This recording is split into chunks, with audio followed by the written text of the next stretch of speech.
hermenêutica jurídica, que busca o significado das leis, o que elas significam, o propósito do legislador quando reduziu uma norma à forma escrita. Isso é hermenêutica jurídica. Na teologia é importante a hermenêutica porque a base da teologia cristã é a escritura. Então nós precisamos conhecer o que ela diz para que as pessoas sejam edificadas por ela, e para entender o que ela diz é necessária a hermenêutica. E lendo livros sobre hermenêutica, uma frase que me chamou a atenção de um dos autores que eu li é a seguinte: a pregação é, antes de tudo, uma experiência devocional. A pregação é, antes de tudo, uma experiência devocional. Por quê? Porque o pastor, quando ele prepara um sermão, antes dele fazer esse sermão, falar ao coração dos irmãos, esse sermão tem que ter falado ao coração dele. Então, antes de pregar algo que mexa com a vida de vocês, é necessário que lá no meu gabinete, lá no meu cantinho, lá na minha mesa, lá no meu espaço, onde eu preparo essas coisas, esse texto tenha falado primeiro comigo, com a minha vida. E ele tendo falado comigo, com a minha vida, então eu vou trazer para os irmãos aquilo que o texto falou. De forma que o preparo de um sermão é uma experiência devocional que depende muito da ação do Espírito Santo sobre o pastor na hora em que ele está preparando. Na hora que ele está realizando o seu trabalho de preparo, ele tem que orar a Deus dizendo: Senhor, me ajude, para que o seu Espírito fale ao meu coração, para que, estudando esse texto, eu aprenda as lições que emanam desse texto sem forçá-las, que essas lições brotem do texto naturalmente, que eu tenha olhos para percebê-las e saiba e entenda como poder aplicá-las na minha vida pessoal, e além disso eu possa então transmiti-las depois com clareza para os irmãos, para as ovelhas que o Senhor me confiou. Então, irmãos, existe antes do sermão um grande período de ansiedade, por assim dizer. Um grande período de sofrimento. Por quê? Porque o pastor, ele espera isso. Senhor, me ensina. Eu não quero só ver os livros. Eu não quero só estudar a gramática. Eu não quero só saber o que significa esse verbo grego. Eu não quero só saber o que significa essa frase, essa construção. Não quero só saber explicar as relações gramaticais que há entre os termos que compõem essa frase e compõem essa sentença. Eu quero que o Senhor fale comigo. Quero que o Senhor toque no meu coração. Quero que o Senhor me torne um crente melhor. Para que eu possa subir lá no púlpito e compartilhar com os irmãos um alimento que eu comi. Para que eu possa distribuir para os irmãos um pão que eu experimentei. Então existe essa luta antes do sermão. Os irmãos não devem ver o pregador aqui na frente como alguém que simplesmente compartilha um trabalho acadêmico. O sermão é um trabalho acadêmico. O pastor estuda para fazer o sermão. Na nossa igreja não tem revelações. O pastor chega aqui e fala o que dá na telha e fala que é revelação. Isso é preguiça. Isso não é revelação coisa nenhuma. Isso é preguiça mental. A pessoa não quer estudar e fala o que dá na telha. O sermão não é isso. O sermão é uma atividade intelectual. É um trabalho intelectual. É um trabalho acadêmico, mas não é só isso. O Senhor tem que falar ao coração do pastor para que o pastor compartilhe com os irmãos. Por isso os irmãos têm que orar por mim bastante. Eu sou como um cozinheiro que faz a comida, que os irmãos vão comer domingo à noite. Então orem pelo cozinheiro. Senhor, dê a esse cozinheiro habilidade. Ensine esse cozinheiro para que ele nos sirva o pão puro da sua palavra e nós sejamos edificados através delas. Isso é uma grande responsabilidade dos irmãos, orar por mim. Não para que eu tenha saúde só, os irmãos oram bastante pela minha saúde, eu sei. Não é só para que eu tenha saúde, não é só para que eu tenha vigor para trabalhar com os irmãos aqui, mas para que o Senhor fale comigo, para que o Espírito Santo me conduza, para que o Espírito Santo me guie, e nós possamos então descobrir na palavra de Deus, ou através dela, as lições importantes que o Senhor quer nos ensinar para vivermos neste mundo difícil, para vivermos neste mundo mau como cristãos. Não é fácil viver neste mundo. Nós somos de outra pátria, nós somos estrangeiros aqui, nós não somos cidadãos deste mundo, somos de uma pátria que este mundo odeia. O nosso rei é odiado por este mundo, o nosso rei é zombado por este mundo. O rei que nós adoramos, que nós amamos, que nós servimos, por quem nós morremos, é ridicularizado e odiado por este mundo. E por isso nós também somos. Então nós temos que ter forças para prosseguir aqui numa vida cristã séria. Se eu quiser ver uma vida cristã relapsa, mais mundana do que cristã, isso é fácil. Há vários evangélicos que fazem isso. A gente vê de monte isso aí. Mas viver piedosamente no presente século, como um cristão verdadeiro, isso não é fácil. Para isso temos que ter forças, sermos bem alimentados, estarmos bem preparados, manejando bem a palavra de Deus, conhecendo a palavra de Deus, alimentados por ela, para que prossigamos. Por isso os irmãos devem orar por mim. Um texto como esse não é um texto em que as aplicações fluem com naturalidade, porque ele é parte de uma pequena, ele é uma pequena parte de uma narrativa. Então, nós temos que olhar para o texto e tentar descobrir o que Mateus quis instilar na mente dos seus leitores originais quando ele escreveu essas palavras. Que modelos, que ideais ele quis instilar na mente dos leitores originais quando ele escreveu esses 4 ou 5 versículos que estão aqui diante de nós. Eu quero mostrar aqui para os irmãos, olhando para esses versículos, eu quero mostrar para os irmãos um modelo de testemunho cristão. Nós, os crentes, temos que aprender a testemunhar como cristãos que somos.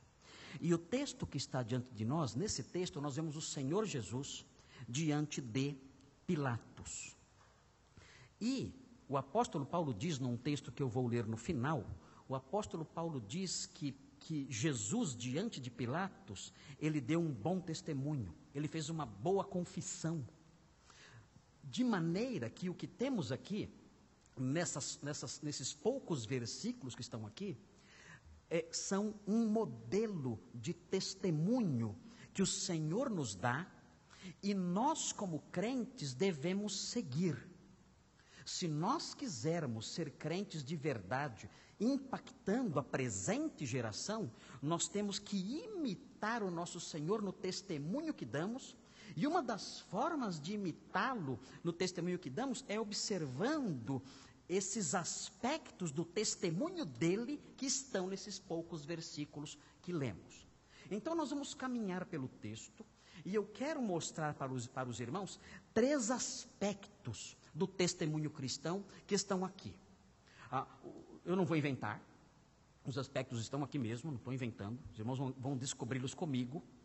Numa leitura talvez superficial e rápida, talvez não dê para percebê-los, mas explicando melhor o sentido das palavras, os irmãos poderão me acompanhar e detectar esses aspectos, mas é importante que os irmãos os detectem comigo e os assimilem, para que vivam essa realidade amanhã, segunda-feira. Amanhã é segunda-feira, e os irmãos vão ter que testemunhar já logo que acordarem. Aqueles que acordarem amanhã, num lar em que nem todos são cristãos, vão ter que já acordar cedo, aplicando esses princípios ligados ao testemunho cristão que vão aprender hoje. Aqueles que amanhã vão se levantar e vão até a padaria comprar pão, vão ter que aplicar esses princípios já nessas primeiras horas do dia. Aqueles que vão trabalhar entre incrédulos, acho que aqui todos, vão ter que aplicar esses princípios amanhã já ao longo de todo o dia. Aqueles que vão estudar entre incrédulos, vão ter que aplicar esses princípios amanhã ao longo do dia. Então nós vamos olhar esses aspectos do testemunho cristão. Eu quero apontar para vocês o primeiro. O primeiro aspecto está no versículo 11. O versículo 11 de Mateus 27 mostra Jesus diante do governador, que é Pilatos. Então notem, o primeiro aspecto é o seguinte: o testemunho santo, que é o testemunho que temos aqui, é desafiador. Eu vou repetir isso e os irmãos vão entender o que eu quero dizer com essa palavra. O testemunho santo é desafiador. Por quê? De onde essa frase emana nesse versículo 11? Qual é o fundamento para essa frase nesse versículo que está aqui diante de nós, o versículo 11? O testemunho santo é desafiador. Observem, acompanhem, vejam o que diz o texto. Jesus foi posto diante do governador. Aqui, Mateus não usa o nome Pilatos nesse parágrafo. Mateus vai falar Pilatos somente uma vez no parágrafo, e eu vou explicar por que daqui a pouco. Mas ele não usa a palavra, o nome Pilatos, no versículo 11. Ele diz apenas que Jesus foi posto diante dele. Jesus está diante do governador. Esse quadro, imaginem esse quadro. Os irmãos estão vendo Jesus sendo julgado por um homem. E esse quadro deve causar nos irmãos um impacto muito incômodo. Os irmãos não devem gostar desse quadro. Imaginem esse quadro em sua mente. Jesus sendo julgado diante de um governador romano. Por que esse quadro deve incomodar você? Esse quadro deve incomodar você porque certamente na sua memória, se você tem vindo à igreja e se você tem prestado atenção aos sermões que eu prego aqui, você deve se lembrar do versículo 64, que está no capítulo anterior.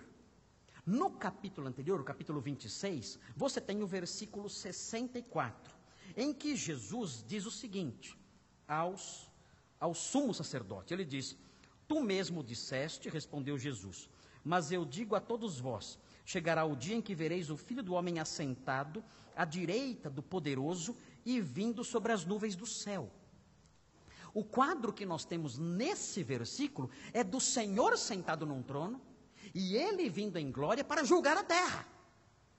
Ele é o juiz, Ele é o rei, Ele tem o cetro nas mãos, Ele é o grande governador, Ele é o grande soberano de toda a terra, Ele julgará as nações, Ele com cetro de ferro as regerá, diz o Salmo 2. Nós sabemos, nós lemos e estudamos isso quando expusemos o texto de Mateus 26, quando nós explicamos esse texto, nós falamos que esse texto fazia alusão ao Salmo 2, que mostra o Filho regendo as nações com vara de ferro. E agora, ainda ecoando as palavras de Jesus nos nossos ouvidos, em que ele fala que ele será visto à direita da majestade nas alturas, ainda ecoando essa frase nos nossos ouvidos, nós vemos isso. Jesus diante de Pilatos, sendo julgado.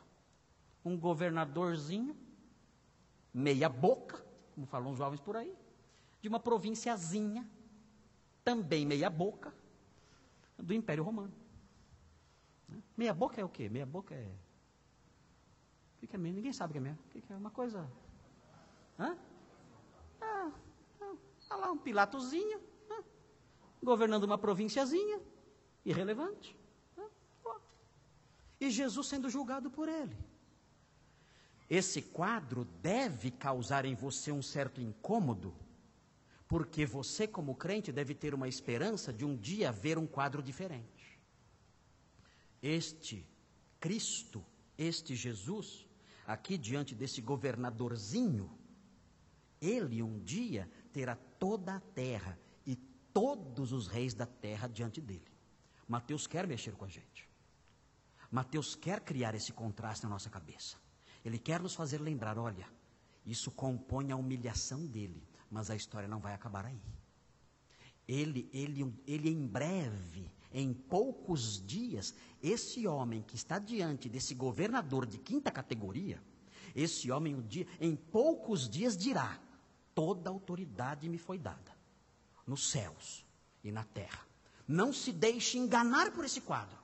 Esse quadro de duas linhas dará espaço a um quadro que se fixará por toda a eternidade, desse rei tendo todos os soberanos da terra diante dele. Mas vamos prosseguir. Estamos dizendo que o testemunho santo é desafiador. Vejam o que acontece. E o governador lhe perguntou: você é o rei dos judeus? Por que o governador perguntou isso? Você é o rei dos judeus? Por uma razão muito simples. Pilatos não estava fazendo uma pergunta messiânica. Pilatos não era judeu. Pilatos não tinha preocupações messiânicas, ali querendo saber se Jesus era o Messias prometido pelos profetas, por Deus através dos profetas. Pilatos não estava preocupado com isso. Pilatos estava preocupado com uma sedição política. Está pensando assim: você é uma ameaça para a tranquilidade política do Império Romano? Você, por um acaso, é alguém que está governando, que está liderando uma sedição contra a autoridade do Império Romano? A Palestina está debaixo do Império Romano. O Império Romano governa a Palestina. Você, por um acaso, é um rebelde que está reunindo pessoas, dizendo que você é o rei da Palestina e não César, dizendo que você é o rei de Israel e não o imperador romano. Você, por acaso, está fazendo isso? Você está dizendo para as pessoas que a autoridade aqui é você e não Roma? Essa é a pergunta de Pilatos. Ele está preocupado com essa sedição. Por quê? Porque naqueles dias, no primeiro século, essa possibilidade de surgirem revolucionários era muito real. Tanto que surgiram muitos. Jerusalém no primeiro século não chegou ao ano 80. No ano 70 ela foi dizimada, porque os judeus se levantaram contra o domínio de Roma. No primeiro século, a Palestina era um barril de pólvora. Um barril de pólvora. O descontentamento dos judeus contra o Império Romano era muito grande. E existe um historiador chamado Flávio Josefo. O pastor Thomas me emprestou o livro dele há algum tempo. Estou lendo o livro do Flávio Josefo. E o historiador Flávio Josefo, que é do primeiro século, ele narra que depois dos dias de Jesus, surgiram várias pessoas, ainda no primeiro século, pouco tempo depois, ali, alguns anos só depois, surgiram vários profetas pregando que eram libertadores e que tinham interesse de sacudir de sobre os ombros dos judeus o jugo romano, mostrando que Pilatos tinha razão em se preocupar. Eu enumerei aqui alguns que Josefo menciona. Josefo fala que ainda nos dias de Pilatos, depois de Jesus, mas nos dias de Pilatos surgiu um profeta samaritano, não falo o nome aqui. Esse profeta reuniu um grupo no Monte Gerizim, e ele disse que iria revelar onde Moisés havia depositado alguns vasos sagrados. Esse profeta samaritano iria fazer isso. E Josefo diz que várias pessoas se uniram a esse profeta, mas Pilatos, vendo essa sedição, esse grupo rebelde se afastando e se unindo a esse profeta, Pilatos suprimiu essa sedição de forma extremamente sanguinária. Isso um pouquinho depois dos dias de Jesus. Josefo menciona um outro, uma figura chamada Teudas, talvez seja o Teudas mencionado em Atos, que surgiu cerca de 10 anos depois desses eventos, nos dias do procurador Fado, e ele disse que iria dividir o Jordão ao meio, milagrosamente. Como uma espécie de novo Josué, um novo Moisés. Iria dividir o Jordão ao meio, iria atravessar com as pessoas para o outro lado, e através de grandes milagres e sinais, ele proporcionaria para os seus seguidores uma vida nova. E, mais uma vez, Pilatos suprimiu essa sedição de modo sanguinário. Então vejam, era moda na época isso. Era comum na época. Tem um outro caso, aqui também 10 anos depois, nos dias do procurador Félix, que um grupo foi levado por um profeta ao deserto, na expectativa de ver ali sinais e maravilhas, e, mais uma vez, o Império Romano entendeu aquilo como uma revolta e enviou tropas para esmagar aquelas pessoas. Há uma outra menção de uma figura vinda do Egito para Jerusalém, essa figura, esse homem, esse profeta, ele se colocou no Monte das Oliveiras e ele disse que ao seu comando os muros e as portas de Jerusalém iriam milagrosamente cair. Ele destruiria a cidade e tomaria conta da Palestina. Evidentemente, o procurador também esmagou essa sedição. E existe também uma outra figura profética que levou os judeus, alguns judeus, para o deserto, e ali também se identificou como um líder revolucionário contra o Império Romano. Mais uma vez, houve uma opressão militar, uma reação militar que suprimiu essa revolta. Então notem, no primeiro século, a cabeça dos judeus era extremamente voltada para a revolução. Eram revolucionários. Eram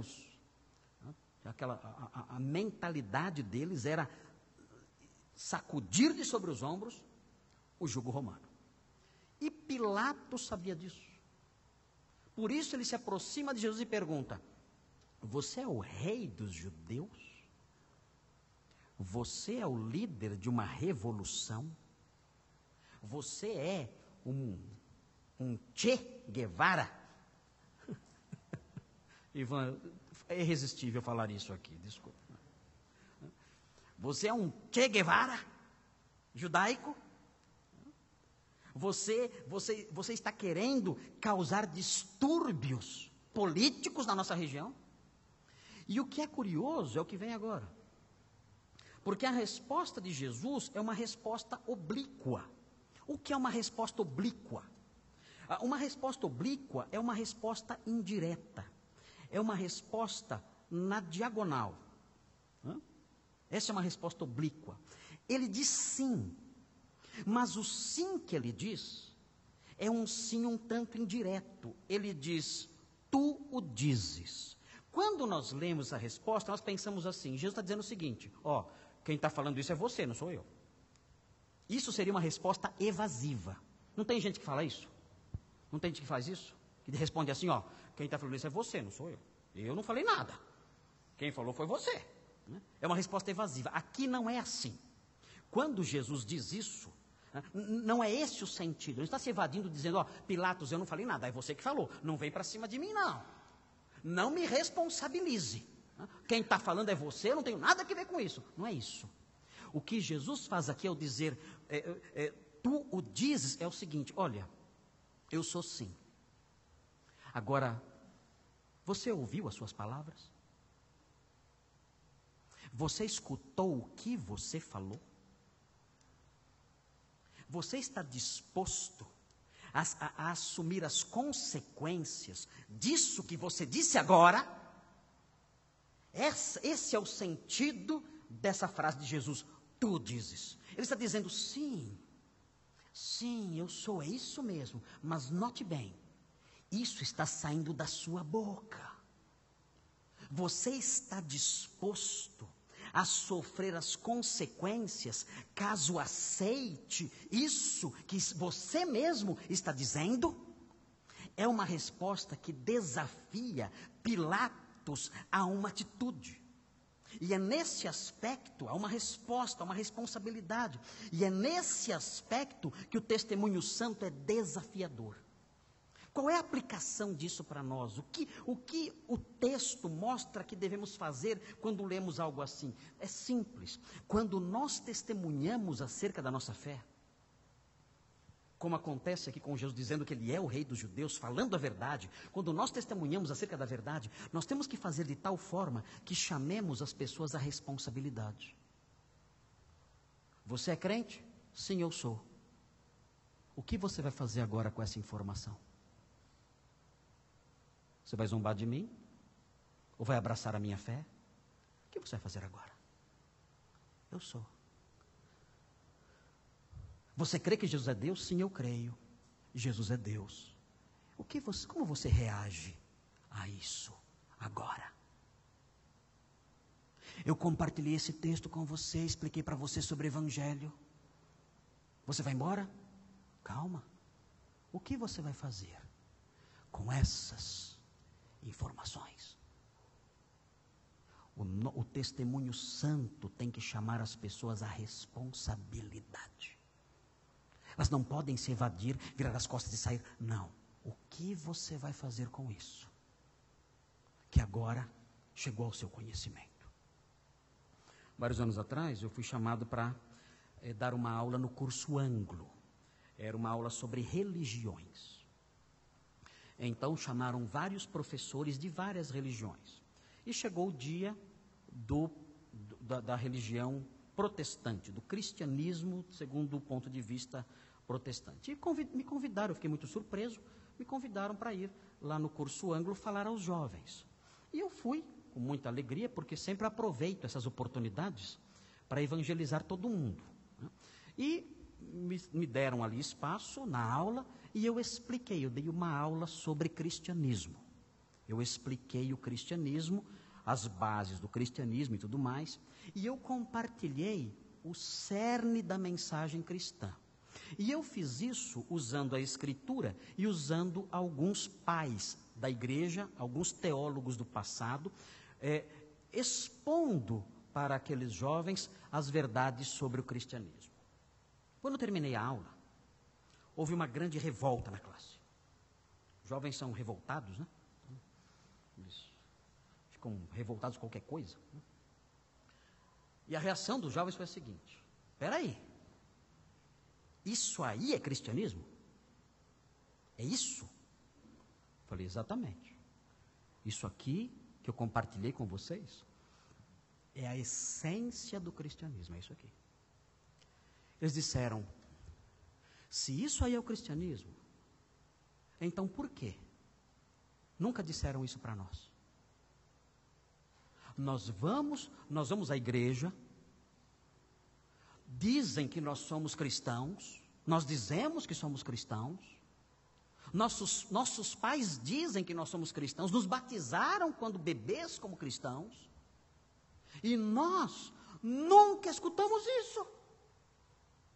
E ficaram bravos, e debatendo um com o outro, e discutindo ali, a professora tentando colocar ordem, e dizendo, estamos sendo enganados, né? E revoltados ali, os Che Guevaras, né, do Anglo também, né? Bravos ali, já querendo sair em passeata contra as igrejas e tudo mais, e aquela coisa toda. E ficaram muito bravos e nervosos com isso, dizendo que tinham sido enganados ao longo de toda a vida. E eu esperei aquela reação maior passar. E quando passou aquela reação, eu disse, olha, eu entendo a indignação de vocês. Eu também ficaria muito indignado se tivessem escondido isso de mim ao longo de toda a minha vida. Se tivessem escondido de mim que a salvação é pela fé em Jesus somente. Se tivessem escondido de mim que eu não tenho que realizar ou passar por diversos sacramentos para ir para o céu. Se tivessem escondido de mim que a salvação está disponível através da obra de Cristo realizada na cruz. Eu estou surpreso por vocês não saberem isso. Eu ficaria realmente revoltado se eu descobrisse isso só agora. Mas, hoje, vocês descobriram. E o que vocês vão fazer agora? A revolta acabou na hora. Hoje vocês souberam. O que vocês vão fazer agora? Eu sei o que vocês querem fazer com os seus mestres de religião. Mas a questão é o que vocês vão fazer com o que aprenderam. Eu sei o que vocês vão fazer com a mentira. Mas o que vocês vão fazer com a verdade? E todos silenciaram. E o tumulto acabou. O testemunho cristão tem que ser assim.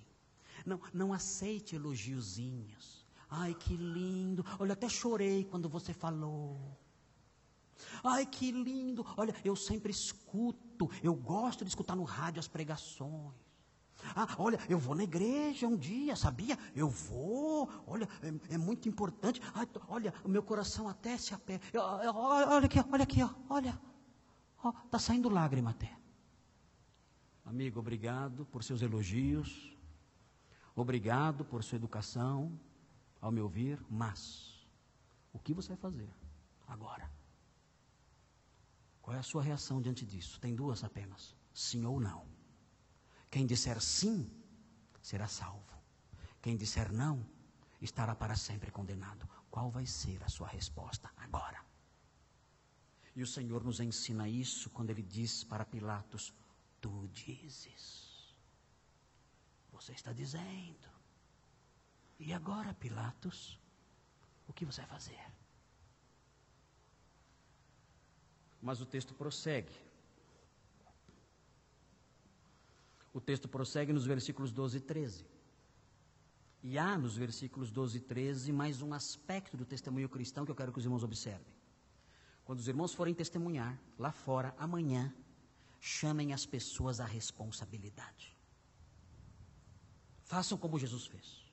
Chamem as pessoas, não permitam que elas se evadam. Não permitam que elas fujam. Não. Chame-as à responsabilidade. Quando eu dou carona para alguém, eu vou evangelizando a pessoa, que ela não pode pular do carro. E eu digo: o que você fará agora? Pastor, vai chover, né? O que você fará? Pastor, dá para dar uma paradinha ali? Não, não vou parar. Você não vai descer. Você não vai, você está nas minhas mãos. Responda. O que você fará agora? Você não vai escapar de mim. Jesus fez isso aqui. Temos que fazer isso também. O Evangelho requer uma resposta. Requer uma responsabilidade expressa. Uma reação responsável expressa da pessoa que escuta. Vamos prosseguir. Os versículos 12 e 13 têm um outro aspecto do testemunho santo. O testemunho santo, vejam bem, prestem atenção nisso, o testemunho santo é cercado de oposição. O testemunho santo é cercado de oposição. Esse é o segundo aspecto. Você não pode estranhar isso. O testemunho santo é cercado de oposição. Se você quer dar um testemunho santo, lembre-se disso. Vozes vão se levantar. Vozes de ataque, de ódio, vozes cruéis vão se levantar. Porque o testemunho santo sempre foi, e sempre será, e é hoje, cercado de oposição. Veja o versículo 12. O versículo 12 diz: acusado pelos chefes dos sacerdotes e pelos líderes religiosos, ele nada respondeu. Eles estão acusando enquanto Jesus diz essas coisas. Enquanto ele diz, tu dizes, aqueles homens começam a gritar. Acusando Jesus do quê? O texto não fala. Se você quiser saber do que eles acusavam Jesus, você tem que ler Lucas 23, 2 e 5. Lendo Lucas 23, 2 e 5, você vai saber qual é o conteúdo do ataque. Eram ataques mentirosos.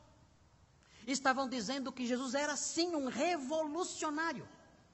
Lucas 23, 2 e 5 mostram, são versículos que mostram aqueles homens atacando Jesus, dizendo que ele estava proibindo as pessoas de pagarem imposto a César. Que ele estava pregando desobediência ao império. Jesus nunca tinha dito isso. Ele tinha dito, dai a César o que é de César. Ele nunca tinha proibido pagar imposto a César. Reconhecia a autoridade de César e o que era devido a César. Mas eles mentiam e atacavam Jesus dizendo coisas que eram caluniosas para alinhá-lo a um perfil de um líder revolucionário, porque sabiam que um líder revolucionário seria uma figura imperdoável para o Império Romano. O Império Romano não perdoava um revolucionário em hipótese nenhuma. O Império Romano matava todos os revolucionários, todos sem exceção. O Império Romano os matava decapitados ou jogavam no cárcere mamertino e deixavam morrer de fome. A pessoa morria de fome numa masmorra subterrânea. Não permitiam que a pessoa continuasse em vida. Então, por isso acusavam Jesus tão severamente de ser um revolucionário. Porque sabiam que a pena para isso seria a morte, eles queriam matá-lo.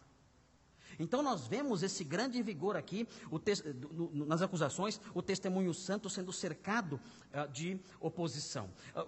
O apóstolo Pedro, ele diz na segunda carta, ou melhor, na sua primeira carta, ele fala acerca disso, dessa oposição e desse sofrimento, desses ataques, dessas calúnias, sendo dirigidas a nós também. Nós, enquanto testemunhamos, temos que estar preparados, porque esse grau de ódio, de rancor e de ataque vai acontecer ao nosso redor. 1 de Pedro 2, abra sua Bíblia. 1 de Pedro 2, os versículos 19 a 23. Abra sua Bíblia e veja o que diz o texto aqui. Notem como Pedro diz que nesse aspecto temos também que imitar o Senhor, porque nós somos também caluniados como seguidores dele. Se você é um seguidor de Jesus, você será caluniado. Você será atacado. Vão dizer coisas sobre você que são mentiras. Vão inventar mentiras a seu respeito. Vão criar um perfil acerca de você que não corresponde aos fatos. Isso é próprio do mundo que odeia o cristianismo. Veja, 1 de Pedro 2, 19 a 23. Diz assim: porque é louvável que, por motivo de sua consciência para com Deus, alguém suporte aflições, sofrendo injustamente. Pois que vantagem há em suportar açoites recebidos por terem cometido mal?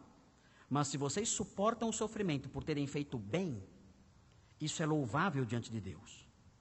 Para isso vocês foram chamados. Pois também Cristo sofreu no lugar de vocês, deixando-lhes exemplo para que sigam seus passos. E vejam o que diz o 22. Ele não cometeu pecado algum e nenhum engano foi encontrado em sua boca. E o 23, vejam a postura. Quando insultado, não revidava. Quando sofria, não fazia ameaças, mas entregava-se àquele que julga com justiça.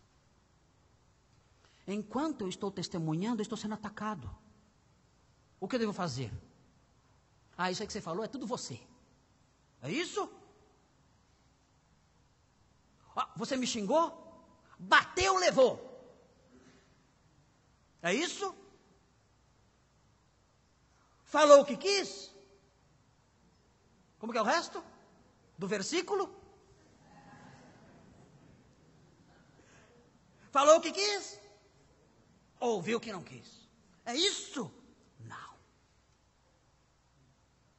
O Senhor dá exemplo no meio desse grande furacão de ataques mentirosos, cruéis, injustos e cheios de ódio.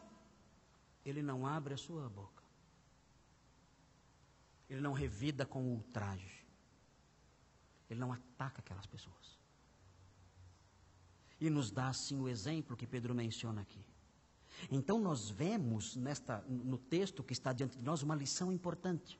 O testemunho santo é cercado de oposição, mas isso não nos dá licença para ofender, ameaçar e atacar.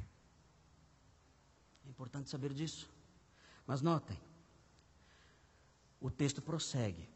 E eu quero que os irmãos prestem muita atenção agora. Porque nesse trecho que vem agora, o versículo 13, nesse ponto, especificamente nesse ponto, Mateus usa um recurso literário que faz com que o versículo aflore. Na época, Mateus não tinha negrito. Na época, Mateus não tinha grifo. Não tinha isso. Não tinha como ele escrever através desses recursos todos de destaque. Então, ele usa palavras específicas que servem para dar destaque ao que ele quer escrever agora. O versículo 13 é, como dizem os jovens, top do parágrafo. Ok? O versículo 13 é o top do parágrafo. É o ponto alto. É o auge do parágrafo. Então me acompanhe. Veja o que diz o versículo 13. E os irmãos têm que saber por que o versículo é o top. Por que o versículo é o top? Por que Mateus quer que o versículo seja o top? Então me acompanhem para entender por quê. Veja o versículo 13. Então Pilatos lhe perguntou. Aí está o top. Quais são os elementos que mostram que o versículo está no topo do parágrafo? Os irmãos já sabem alguns. Os irmãos estão me acompanhando há tanto tempo. Qual é o primeiro fator que mostra que Mateus está enfatizando o versículo? Primeiro, os irmãos já sabem, a palavra então. Eu já expliquei para os irmãos que existem dois entãos. O de, que aparece muitas vezes, que é um entãozinho, e existe o tote, que é o então pesado, é o então histórico, é o então do suspense, é o então da ênfase. Esse é o então que aparece aqui no versículo 13. É então. Eu costumo dizer que Mateus inventou o zoom.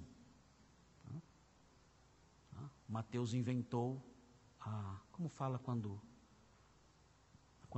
pega aquela pessoa só numa cena? Como chama? Close. Mateus inventou o close. Viu, Amorim? Quando perguntarem quem inventou o close, já sabe quem foi Mateus que inventou o close. Esse então é um então que é um então de close. A câmera de Mateus se aproxima de Pilatos. E notem, então o governador, não é mencionado governador aqui. Aqui é dito o nome dele. Pela primeira vez e única vez no parágrafo. Então, Pilatos. E aí o texto prossegue. E o texto diz assim: então Pilatos lhe perguntou. É assim que está na sua Bíblia. Mas está errado. Está errado. Como é que está errado? É que o tradutor não tem como fugir dessa tradução. Na verdade, o texto grego muda o tempo verbal aqui. E ele usa um presente histórico. Então fica assim: então Pilatos lhe pergunta. Ele traz a cena para hoje. Ele traz a cena para agora, para o presente. Você está diante de Pilatos agora. É o presente histórico. É um recurso literário que Mateus usa para colocar Pilatos na sua frente hoje aqui nesse sermão. Pilatos está aqui agora. O close é nele. O zoom se aproxima dele. O então dá sonoridade à frase. E o verbo no presente coloca Pilatos diante de nós. Então Pilatos lhe pergunta: por que Mateus fez isso? Por que Mateus focalizou esse momento? Para chamar a atenção para aquilo que Pilatos vai dizer agora. E é importante que os irmãos escutem o que Pilatos vai dizer agora. E é por isso que Mateus realça esse momento. Pilatos diz: você não ouve?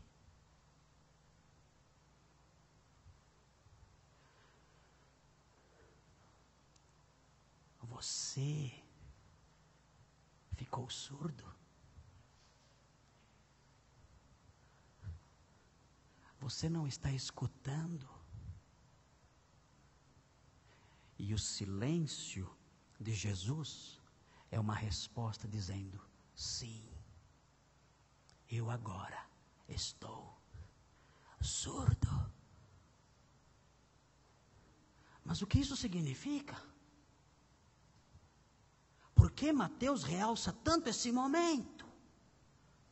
Porque o que nós temos aqui, irmãos, é um momento de juízo.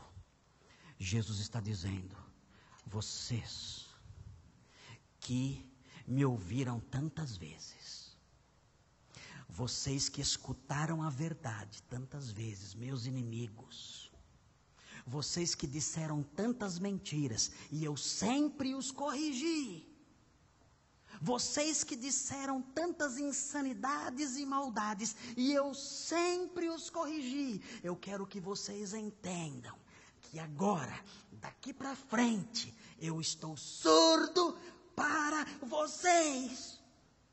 Eu não os escuto mais. Continuem com suas mentiras. Continuem com suas insanidades. Continuem com suas injustiças. Há juízo agora sobre vocês. Eu não digo nada mais a vocês. Agora eu estou surdo. Prossigam nas suas tolices. Prossigam nas suas mentiras. Prossigam nas suas maldades e nas suas insanidades. Eu não escuto mais vocês. Não respondo mais a vocês. Eu estou surdo para vocês agora. Mateus 22 diz: prossiga o ímpio na sua impiedade, continue o sujo a se sujar. E é isso que eu estou fazendo agora com vocês. Eu estou surdo para vocês. É um momento terrível de juízo. E é isso que está sendo feito aqui.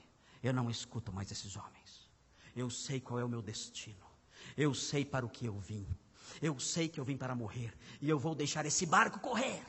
E quanto a vocês, eu não respondo mais nada. Prossigam na sujeira, no lixo que vocês vivem e falam. Eu não me importo mais.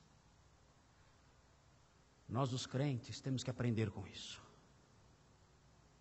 Diante da oposição constante, meus irmãos, você deve entender quando vai chegar o momento de dizer: eu estou surdo. Fale o que quiser. Diga o que quiser. Prossiga em suas risadas e suas mentiras e suas malícias todas. Eu estou surdo para você. Nós temos que aprender a fazer isso. Ah, pastor, eu não consigo. Mas é um ato de juízo do cristão. Ele diz: eu já corrigi, já ensinei, já falei. 1, 2, 3, 10. Por 1 mês, 2, 3, 1 ano, 2, 10. Agora estou surdo. Eu desisti de você. Prossiga no seu abismo. Prossiga a ladeira abaixo. Não escuto mais a sua voz.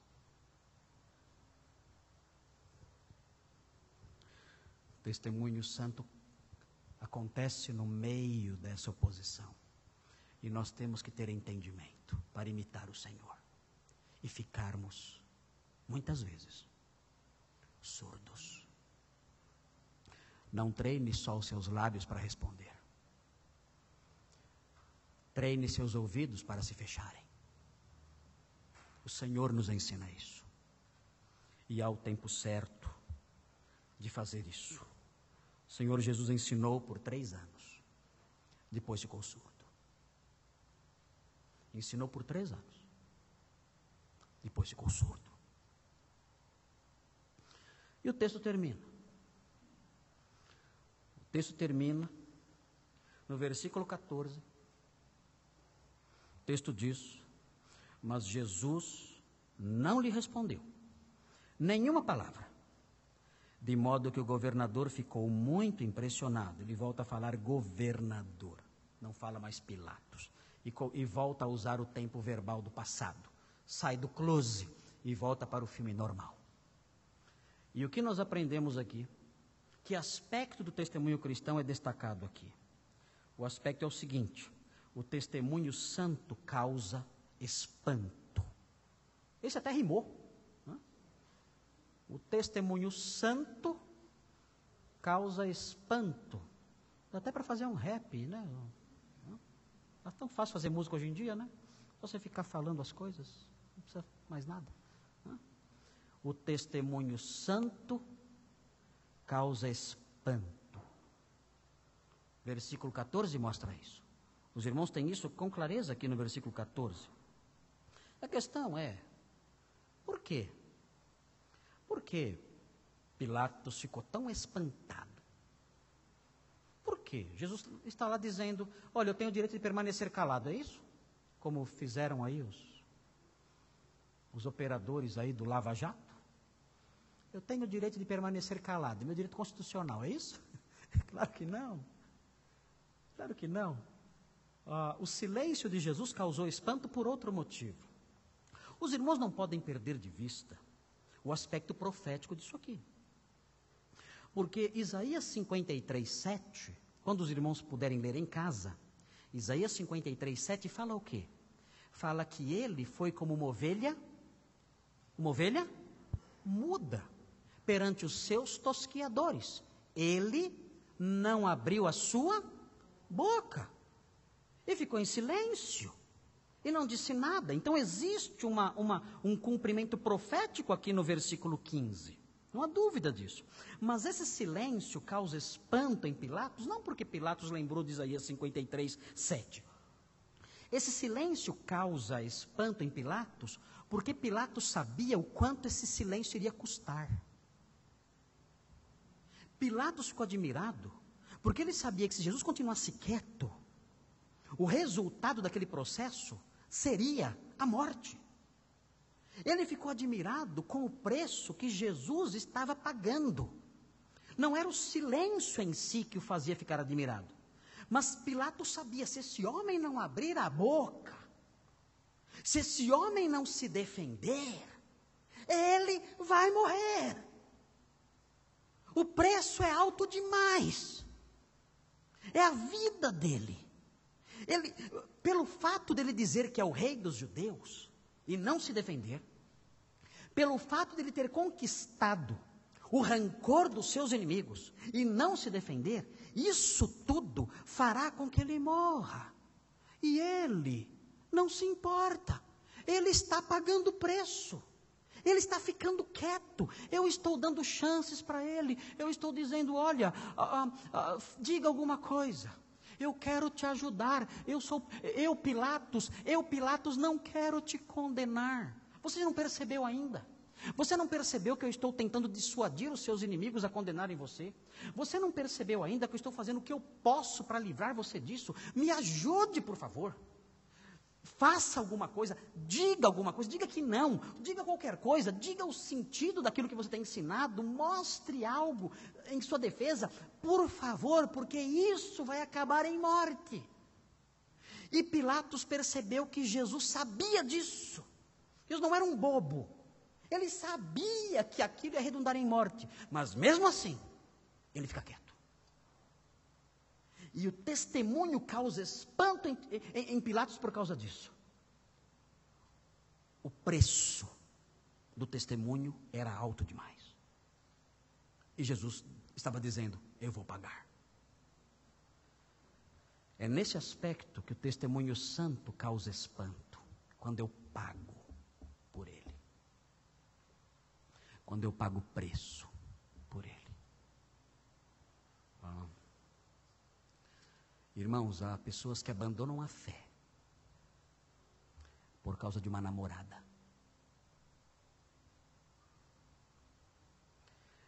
Há pessoas que abandonam a fé por causa de um amigo, de um colega. Há pessoas que abandonam a fé porque têm vergonha da zombaria dos amiguinhos. Eles não querem pagar nada. Eles não querem que o seu testemunho tenha um custo. Muitos anos atrás eu conheci um jovem senhor. Ele se envolveu em negócios ilícitos. Ele professava a fé cristã e se envolveu em negócios ilícitos, errados, para ganhar bastante dinheiro. Na época, o pastor da igreja o procurou e o exortou dizendo que aquela postura não era a postura própria de um cristão, que ele deveria abandonar aqueles negócios ilícitos, por mais que ele ganhasse dinheiro com aquilo. Ele deveria abandonar aquelas coisas, aquelas negociações ilegais, para dar um bom testemunho de cristão diante do mundo. E aquele homem respondeu o seguinte: pastor, a hora de eu ganhar dinheiro É agora. É agora. Se eu perder esse trem, não vai ter amanhã de manhã. Pegaram? Viram o que eu fiz? Viram o que eu fiz? Jassanã aqui pertinho? Viram? Ok. Pegaram então? Ok. Se eu perder esse trem, não tem outro amanhã de manhã. E ele abandonou a fé. Por dinheiro. O que deixa o mundo admirado é quando um crente diz: eu vou ficar mais pobre. Eu vou abrir mão dessa atividade. Eu vou dizer não para mim, para o meu coração, para os meus interesses. Eu vou dizer não para o meu conforto. Eu vou dizer não para a aprovação do mundo. Eu vou dizer não para o aplauso do mundo. Eu vou sofrer prejuízos.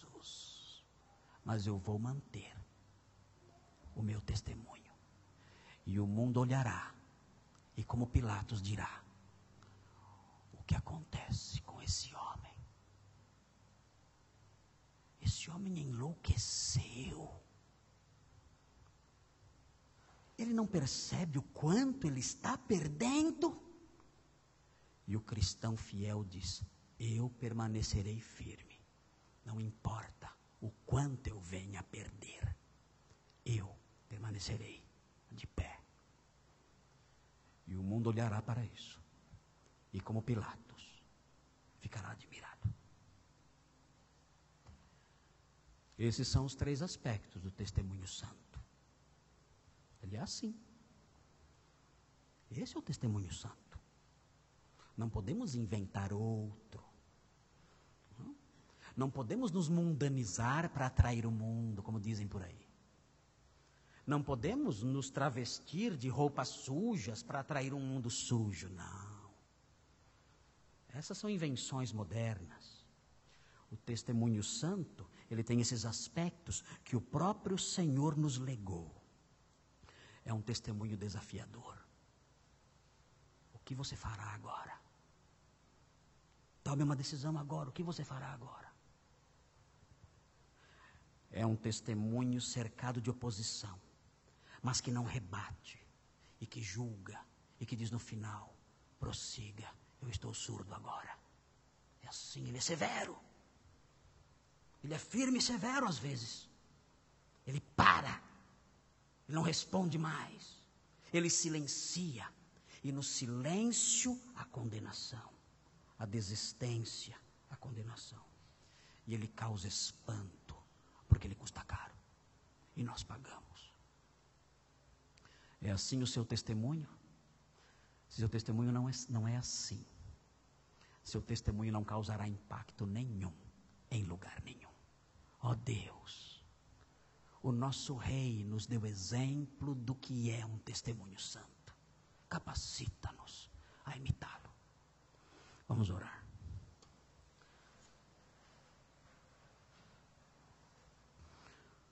Santo Deus, nós trememos diante do Senhor. Ah, Deus, nossa vida é tão curta. E temos perdido tanto tempo. Temos sido tão fracos, infiéis. Nosso testemunho é tão sem expressão. Ajuda-nos, ó Deus. Dá-nos uma alma de aço. Dá-nos um espírito de aço. Para que o nosso testemunho seja forte, firme. Que ele seja cortante. Que ele não se dobre, não se quebre, não se flexione. Que esse nosso testemunho desafie as pessoas ao nosso redor. Que esse nosso testemunho, mesmo cercado de oposição, seja um testemunho que dá exemplo de piedade e que aplica o juízo da surdez. E que esse nosso testemunho, Deus, seja um testemunho que cause admiração pelo custo que ele traz. e que tenhamos disposição de pagar esse preço. Que o nosso testemunho seja como o do Senhor, diante de Pilatos. Pedimos em nome dele, de Jesus, nosso exemplo,